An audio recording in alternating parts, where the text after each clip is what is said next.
Good morning, everyone. Welcome to you. Actually, good evening to you coming in here. Should be about 9 o'clock Eastern. This is firing, and I want to welcome you tonight, today, number 188. As you see on the title of the program tonight, finally in Ukraine. Very, very late at night. I've made it to our base city of Khmelnytsky, Ukraine, and quite a day. In fact, I've got some video I'm going to show you about crossing the border and something else very interesting that Jania and Jody and I encountered on the way into our city tonight. In fact, Jania said it was the first time he's seen something like this, but we pretty much figured it out. But I'm going to give that to you in just a little while. I think where we should start tonight is saying thank you for being here. Thank you for being a part of this. And it should just continue to get better and better and better as we go forward from here. So get ready. You're going to now start getting video directly from inside Ukraine. Quite a journey, quite a feeling,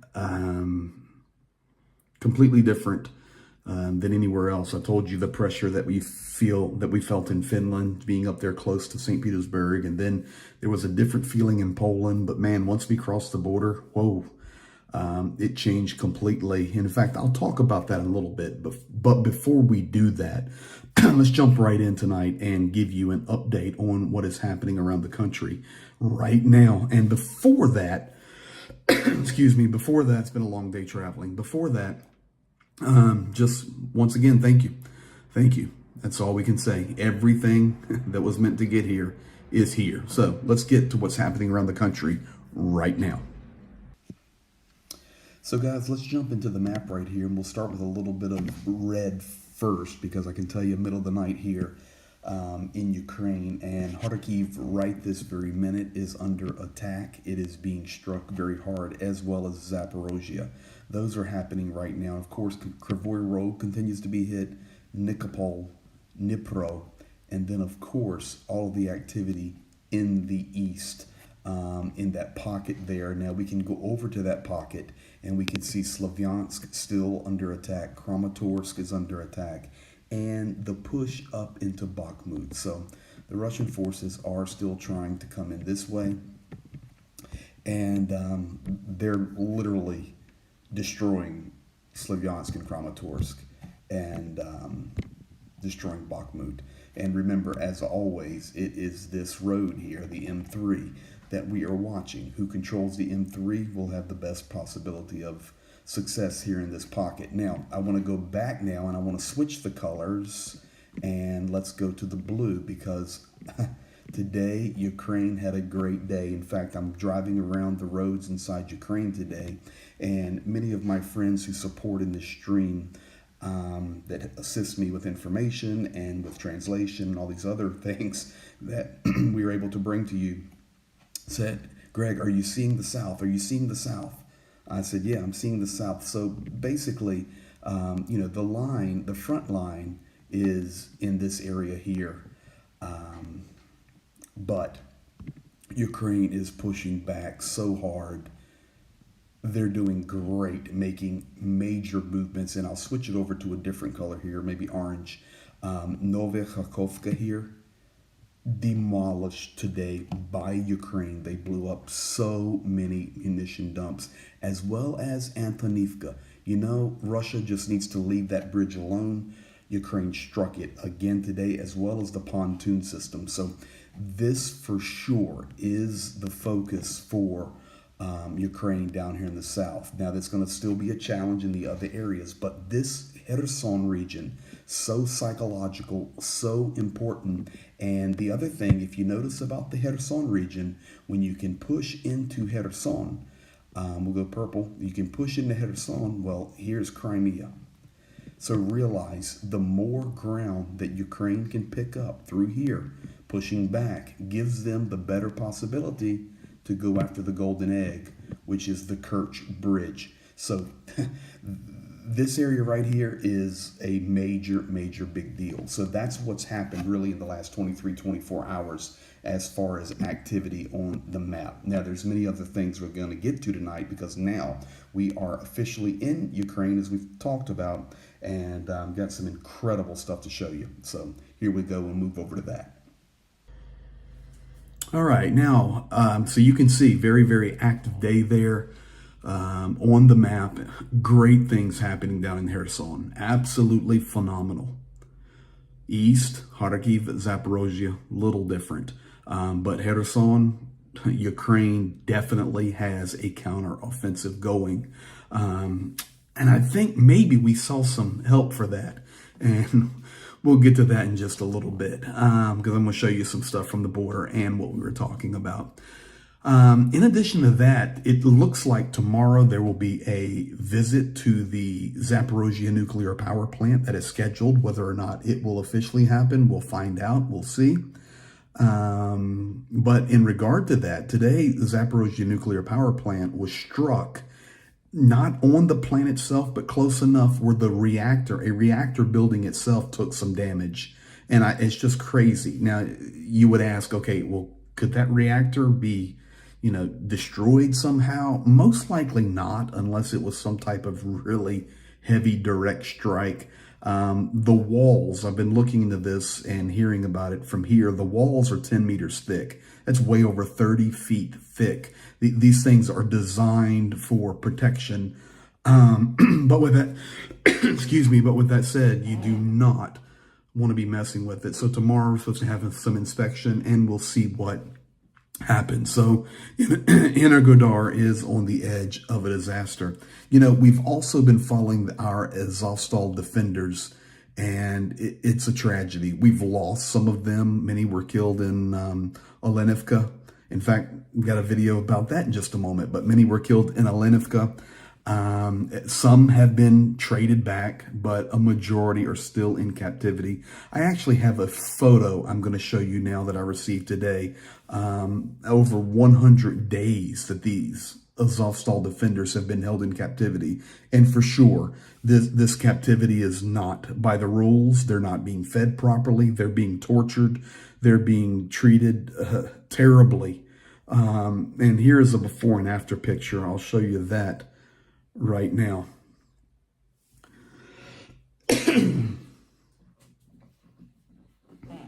So you can see it's just unbelievable. It's 2022. That giant of a man. Of course, the tattoos will confirm it all. That it is the same guy, shriveled down, that Azovstal defender. A little while ago, actually a few hours ago, President Zelenskyy came out and gave his evening address, his evening update. And I've got a little bit of it translated here because some powerful statements made really in regard to the war effort, in regard to Kherson, in regard to the East. This is what he said. He said, the armed forces of our country, our special services, intelligence, are doing everything so that every Russian military man will definitely feel the Ukrainian response to this terror that Russia is unleashing on our land.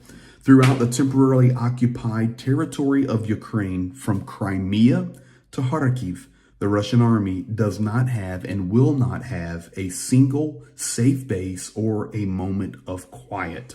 Our defenders are and will continue to destroy warehouses and headquarters of the occupiers.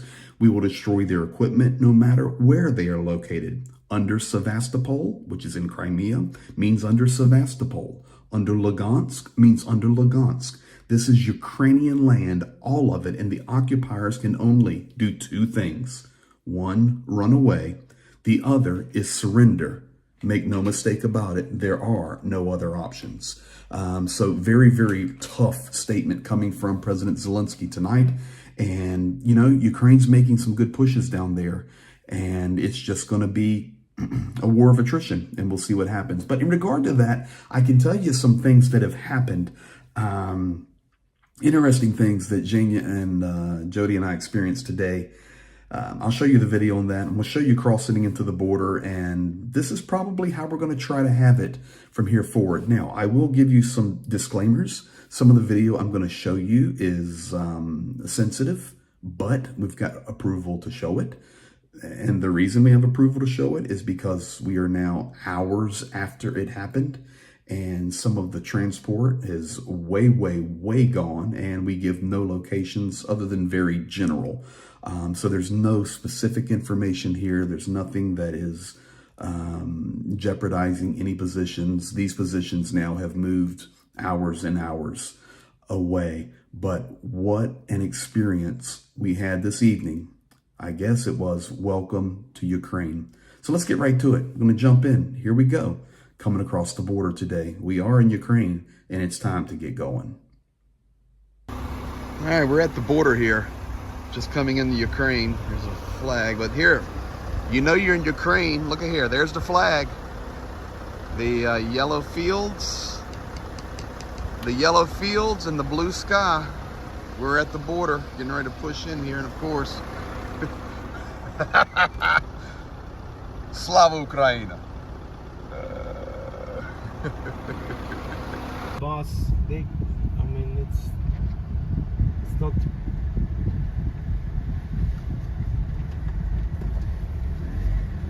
$1 meter. Hey, we got it. Yeah. A little bit more and we're in. We are out of Poland. We're in the inner border zone, and Ukraine's next. I made a friend. Him?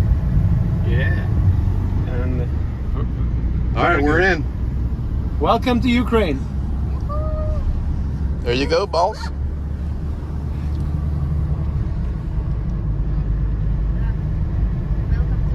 Let's go get it done.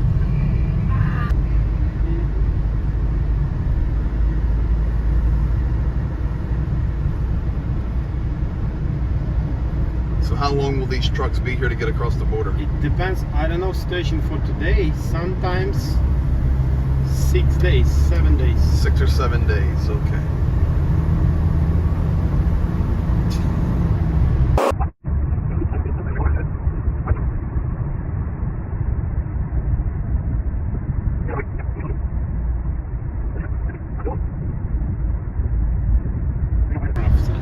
One of the trucks, he said, "Oh, my boss sent me on Caribbean voyage." I said, "Why?" He says, "It's already 6 days. I'm here in the wilderness."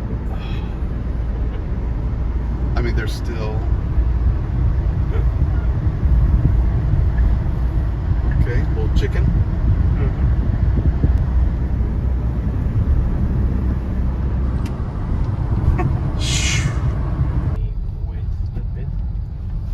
So guys, you remember Olenivka, where it was destroyed? There it is. Olenivka, and it's the advertisement. They were living for Ukraine's freedom. We're in Lviv right now. Showing you what it's really like. Yep. It's everywhere. There's another Olenivka. But remember, Zhega, remember, Olenivka didn't happen. Remember? Ukraine killed their own people there, right? No, of course not. No. And you can see, and we're a long way from Olenivka, guys. We're in Lviv, western Ukraine. So that's way over the east. And there it says, And more. "We are free," because staying, shoulder to shoulder. Shoulder to shoulder, we're free. So here we are in Lviv. Everywhere, it's nothing but saluting the military and what they're doing. Still rolling en route. We're in Ternopil, and everything's closed and it's curfew time, but we went to this little cafe to try to get some food, and actually met the owner outside, and said, "Man, we need something to eat." And he knew we were volunteers for the war, Zhenya told him, and he invited us into his cafe, and they made us some food, like Ukrainian. Yeah, good. We had uzvar, which is like a compote, fruit juice and soups and bread. Anyway, charged us $10 and baked potatoes, meat. Charged us $10 and said, "Thank you for serving Ukraine." For 5 people. Five people, $10. So it wouldn't normally be that way, but it is, because what'd you say? Ukraine's learning a lesson. It's a new reality. New reality. People looking for others who are involved. Correct, and take care for them. Yeah. I mean, probably since we've crossed the border and come this far, and we still have a couple of hours to go, At least 100 billboards. At least. All with different messages about the war and supporting, encouraging, and then maybe like 8 to 10 showing the Kremlin sinking. Okay, back at you later. You're getting the real event tonight coming through Ukraine. Okay. Yeah. Bye-bye. Actually, Ukraine got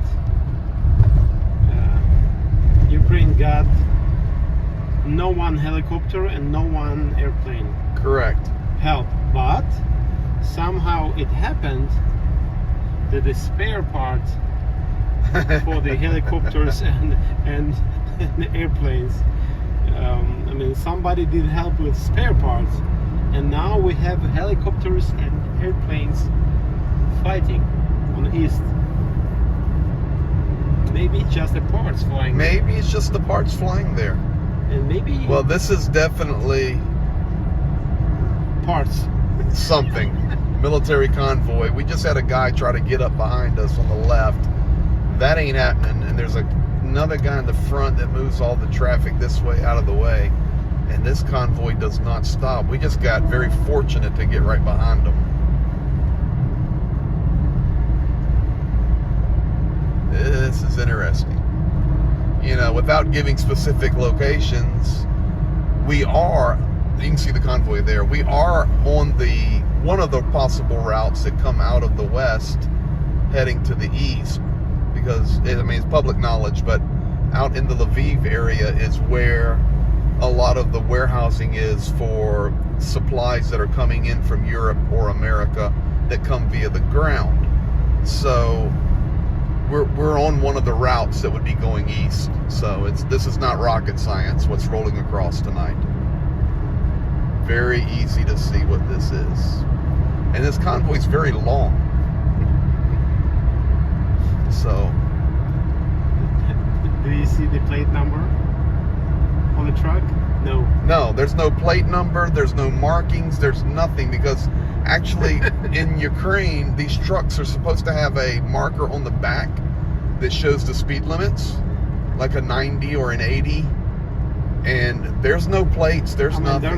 There's nothing. It's hidden, you see? All of that. Everything's hidden. The other thing that we're paying attention to is the escort here is only running the little light in the back window, but believe me, there's no doubt who it is. No light bars on top, nothing. So very, very interesting experience. You're getting the real picture tonight from inside Ukraine somewhere.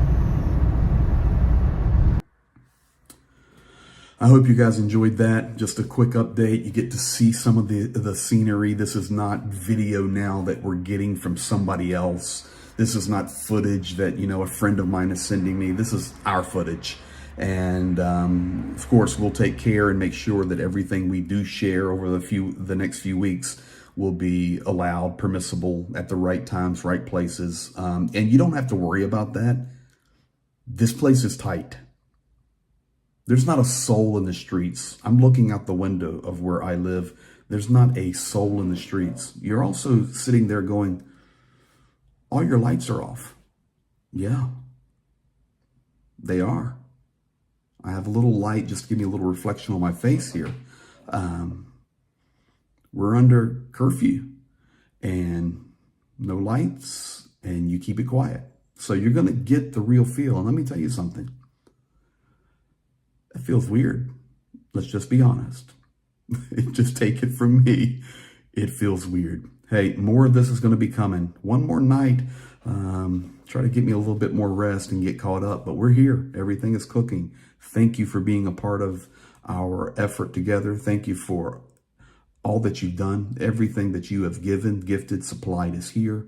And tomorrow, big day of preparation as we are looking now to get out toward the fronts. I can tell you we will be going in the directions of Kharkiv, in the directions of Kramatorsk, and in the directions of Kherson and Mykolaiv. These will be at different times, different locations, and of course, nothing specific. But we're going east and we're going south at some point and at some time. And we're going to be the hands of care and the hands of love and do our best to help. And you're going to be right with us. So may the Lord bless you tonight. Peace to you and peace to Ukraine.